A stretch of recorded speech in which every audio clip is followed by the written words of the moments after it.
Assalamualaikum warahmatullahi wabarakatuh. Alhamdulillahirabbil alamin. Wassalatu wassalamu ala asyrafil anbiya al mursalin sayyidina Muhammadin wa ala alihi wa sahbihi ajmain. Nasallallahu ta'ala al-futuh wal munuh wa salahil qalbi wal jasad wal ruh wa taubatan nasuh wal qabul fi kulli hal.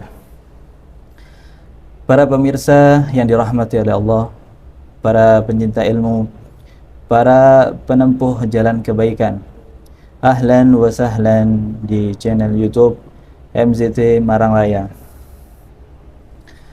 Pada kesempatan ini kita akan menyelami, kita akan menyelami lautan ilmu usul fikih, ilmu yang menjadi pondasi dalam memahami akan hukum-hukum syariat.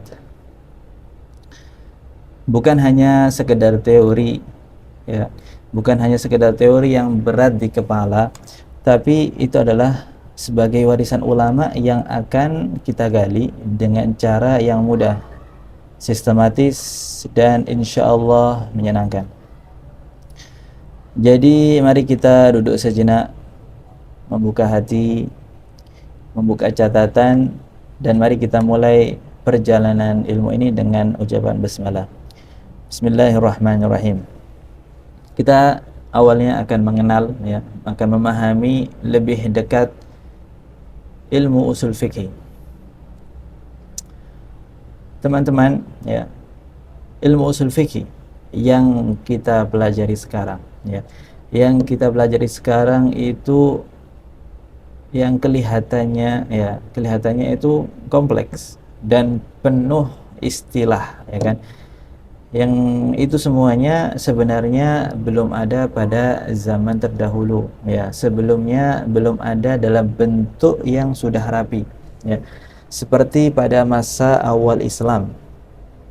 Waktu itu para sahabat,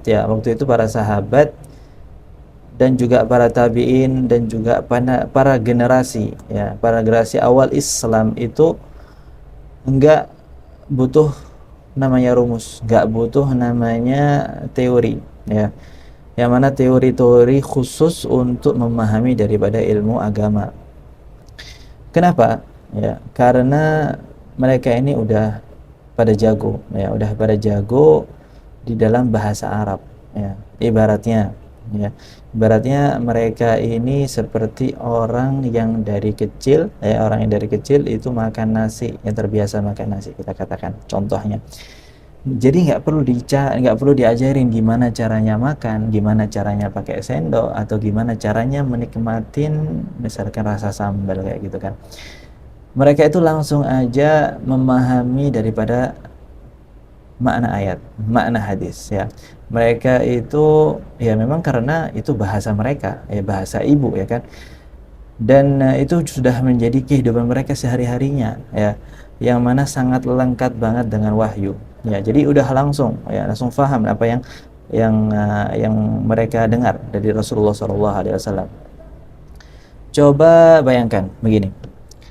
Kalau kita sekarang itu belajar ilmu usul fikih, itu kayak orang yang baru belajar nyetir mobil.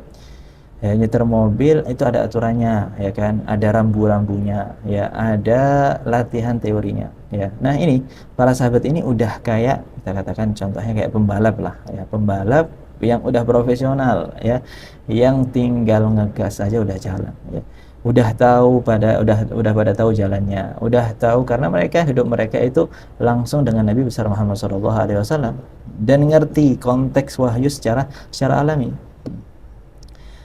Jadi bukan berarti ilmu usul fikih itu nggak penting, kan? Justru sekarang ini, ilmu usul fikih ini adalah sebagai alat bantu kita yang nggak hidup pada zaman Nabi besar Muhammad SAW. Biar apa? Biar kita tetap bisa memahami Islam dengan benar, Tapi dahulu, kan, pada zaman dahulu mereka itu punya kayak contohnya GPS alami, kan, berupa kefasihan bahasa, dan juga kelekatan dengan wahyu. Kira-kira begitu, Gimana, kebayang nggak, Kenapa dahulu mereka itu nggak ada pelajaran ilmu usul fikih, tetapi Islam tetap berjalan dengan baik. Nah, teman-teman, ya seperti halnya mereka ya, para sahabat dan generasi awal Islam sudah paham betul bahwa ya dalam bahasa Arab itu kita katakan subjek atau pelaku itu biasanya bentuknya marfu ya atau berharokat dhammah, kita kan seperti itu. Jadi pelaku bentuknya marfu dalam keadaan dhammah, dan itu mereka itu udah tahu, bukan karena ikut kursus belajar nahwu misalkan atau baca buku tebal ya. Tapi mereka itu memang faham karena itu adalah bahasa sehari-harinya ya. Ibaratnya kita tahu kalau misalkan kalimat ya, contohnya dia makan nasi ya, dia makan nasi itu lebih masuk akal daripada makan nasi dia ya. Antara dia makan nasi dengan apa, dengan makan nasi dia ya. Jadi nggak perlu ya jadi orang yang ahli bahasa untuk memahami itu kan ya. Sama seperti itu ya. Contoh lainnya adalah mereka juga ngerti bahwa kata atau harf atau isim mausul ma ya kan, itu biasanya dipakai untuk menunjukkan sesuatu yang umum atau mencakup semua hal ya. Dan mereka juga tahu ya kata itu pada dasarnya itu adalah digunakan untuk makhluk yang nggak berakal, atau kita katakan seperti halnya kata benda ya kan, atau hewan atau suatu hal yang abstrak ya.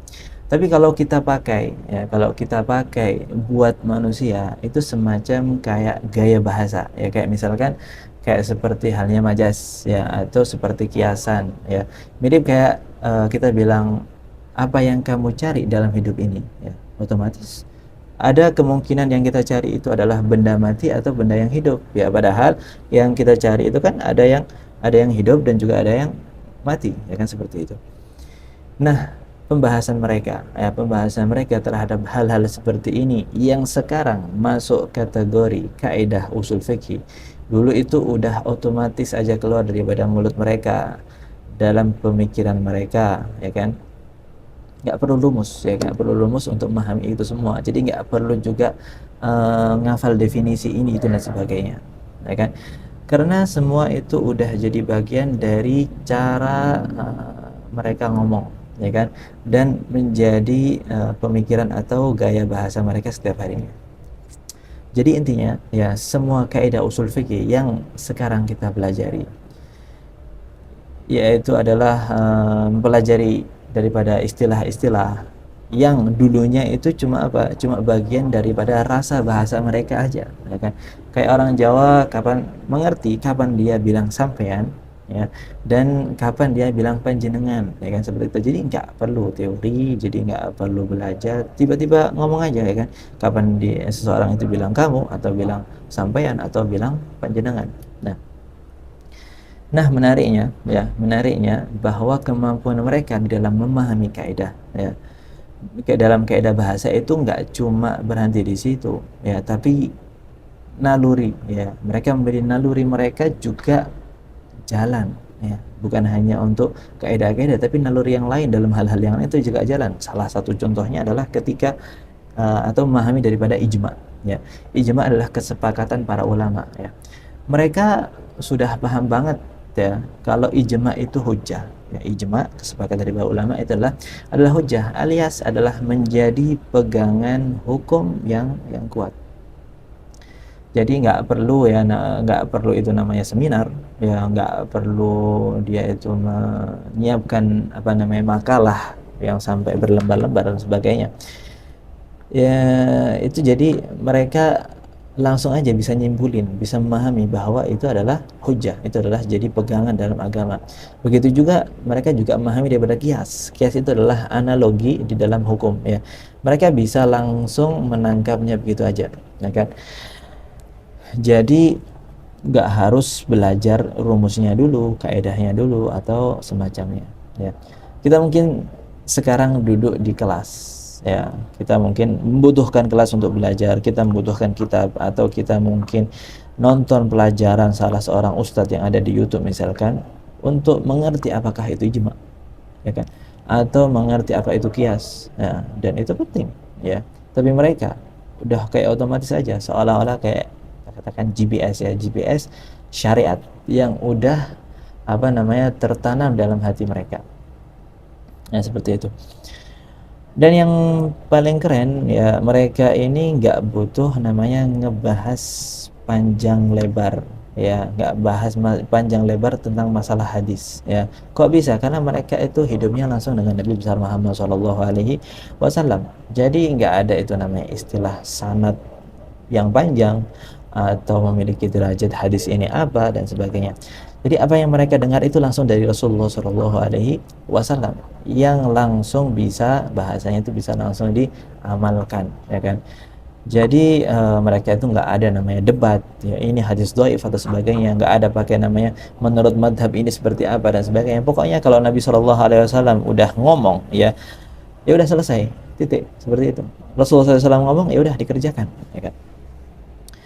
Coba bayangkan, ya, kita ini sekarang, ya, sekarang kayak nonton, ya, kita katakan rekaman ceramah Nabi besar Muhammad SAW, yang mana membutuhkan atau melewati daripada ribuan, ya, kita katakan ribuan jalur, ya, atau kita kan ribuan riwayat sampai kepada kita, ya. Tapi mereka itu duduk langsung dengan Rasulullah SAW di majelisnya, dengar langsung suaranya, ya. Jadi nggak heran kalau mereka itu ketaatan atau keimanan mereka itu levelnya udah luar biasa atau di atas daripada segalanya, dan seperti itu. Tapi dengan seiring berjalannya waktu, ya, wilayah Islam, ya, itu kan semakin luas, ya.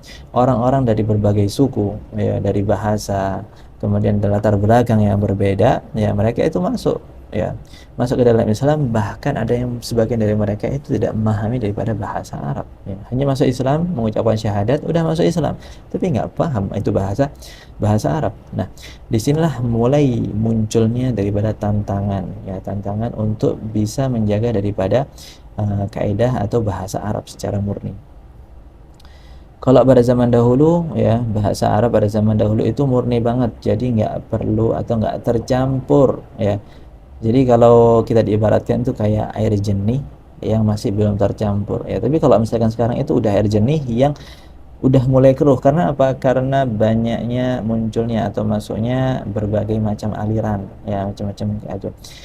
Dan disinilah para ulama, ya, para ulama itu merasa mengatakan bahwa kita ini kayaknya harus menyusun di pondasi-pondasi ilmu, ya kan, biar kita ini nggak kabur, ya, nggak kabur daripada makna daripada apa yang diinginkan daripada bahasa Arab tersebut. Akhirnya mereka itu membukukan kaidah-kaidah penting di dalam memahami hukum Islam, ya kan, dalam memahami hukum Islam, ya. Lahirnya ilmu yang kita sebut sekarang ini dengan ilmu usul fikih, ya. Nanti kita akan bahas apa itu penjelasan daripada usul fikih dan sebagainya. Tapi kita sekarang membahas daripada gambaran daripada usul fikih. Dan nggak cuma itu, ya, semakin jauh jarak antara generasi sekarang dengan zaman Nabi besar Muhammad SAW, ya, maka semakin juga butuh penting yang verifikasi apa yang benar-benar bersumber dari beliau, ya kan. Dulu para sahabat dengar langsung dari Nabi besar Muhammad SAW, ya, tapi sekarang, ya, kita dengarnya itu dari perawi dan sampai seperti itu, sampai kayak kita katakan kayak cerita estafet, ya, antara perawi ke perawi yang lain, yang mana itu harus dicek ulang, harus dilihat apakah perawi ini benar atau enggak, ya, apakah jujur atau enggak, apakah dia sikoh atau enggak, kan, seperti itu.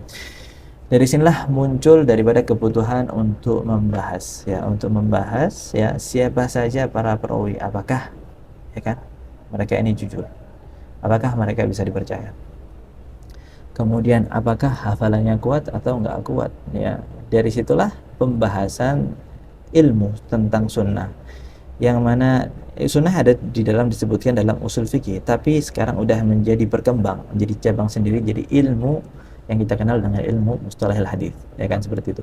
Ilmu yang membahas akan seluk-beluk daripada hadis, ya kan, dari segi kualitasnya, kemudian dari segi jalur dan juga periwayatannya, seperti itu. Kalau kita sekarang bisa kita tahu mana ini hadis hasan, ini hadis sahih, ini hadis dhaif, ya kan, itu kita tahu bahwa itu adalah kerja kerasnya mereka, para ulama terdahulu, ya kan, yang mana itu saking detailnya di dalam melihat para perawinya, ya, gimana mungkin mereka itu melihat sampai kesehariannya, apakah dia ini pernah lupa atau nggak lupa. Kayak misalkan pernah disebutkan bahwa jadi orang ini pernah lupa pada musim dingin, misalkan kita katakan seperti itu.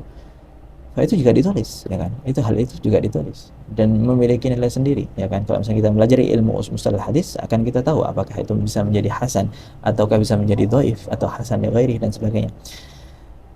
Bayangkan coba ya, kalau misalkan mereka itu nggak ngerjakan ini semua, ya, nggak ngerjakan ini kitab karangan usul fikih atau mustalah hadis, ya kita bisa bingung ya, mana ini sabdanya Nabi besar Muhammad SAW dan ini perkataan orang. Kan sekarang banyak hadis-hadis yang maudhu misalkan, yang dibuat-buat, yang nggak sah sahihnya, nggak sah daripada sanadnya, daripada perawinya, kan seperti itu.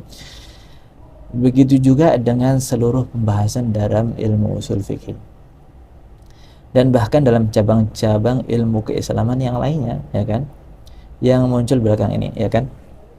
Jadi semuanya itu lahir, ya, semuanya itu lahir karena kebutuhan zaman, ya, karena kebutuhan zaman, ya. Kalau misalnya nggak dibuatkan seperti ini, maka juga akan nggak karu-karuan seperti itu. Ibaratnya ketika zaman, ya, makin kompleks, ya, makin kompleks, alat yang kita butuhkan untuk memahami agama juga mulai canggih. Nah itulah, ya, itulah pembahasan daripada kenapa sih adanya atau dibuatnya daripada ilmu usul fikih, ya. Kemudian seorang ulama yang pertama kali menulis daripada secara sistematis tentang usul fikih itu adalah Imam besar Imam Syafi'i, semoga Allah merahmatinya, ya. Beliaulah yang pertama kali menyusun daripada ilmu usul fikih, ya, yang adalah suatu karya yang sangat luar biasa bernama Ar-Risalah, ya.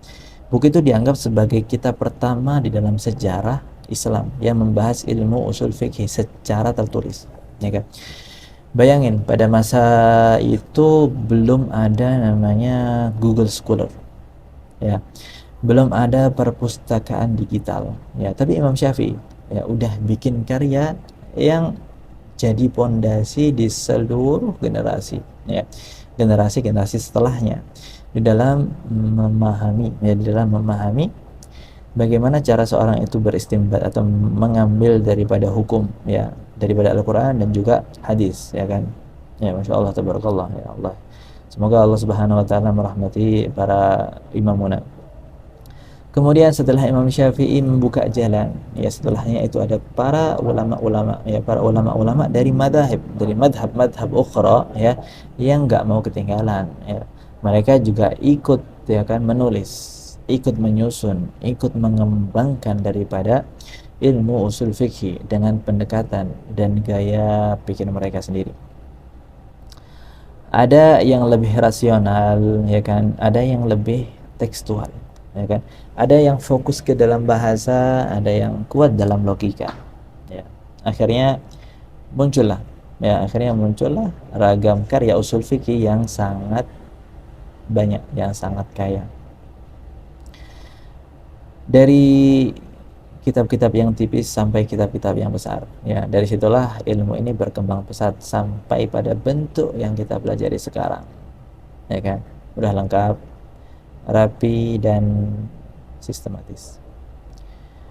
Kalau kita sekarang bisa duduk santai belajar, ya, ilmu usul fikih pakai buku yang sudah dicetak atau pakai e-book misalkan, ya, itu semua nggak lepas dari jerih payah para ulama terdahulu, ya kan, yang menulis dengan tinta, keringat dan juga doa, ya. Mungkin, ya, alhamdulillah, ya, itu adalah pembukaan, ya, pembahasan kita pada pertemuan kali ini. Semoga yang sedikit ini bisa membawa keberkahan dan membuka jalan kita untuk semakin dekat dengan Al-Quran dan juga Sunnah dengan pemahaman yang lurus dan juga mendalam, ya. Insya Allah dengan pemahaman ini, ya, kita juga dengan penjelasan ini kita bisa bermanfaat, yang insya Allah kedepannya kita akan mengaji lebih dalam pembahasan daripada ilmu usul fikih. Wa jazakumullah khair kepada pemirsa dan juga sahabat pencinta ilmu yang sudah menyimak sampai akhir. Jangan lupa untuk selalu mengikuti channel MZT Malang Raya, dan jangan lupa untuk like, share, dan subscribe agar dakwah ilmu ini bisa tersebar luas. Fa ila liqa, insyaallah kita bertemu di pertemuan selanjutnya pada video selanjutnya di channel MZT Malang Raya. Hada minni, assalamualaikum warahmatullahi wabarakatuh.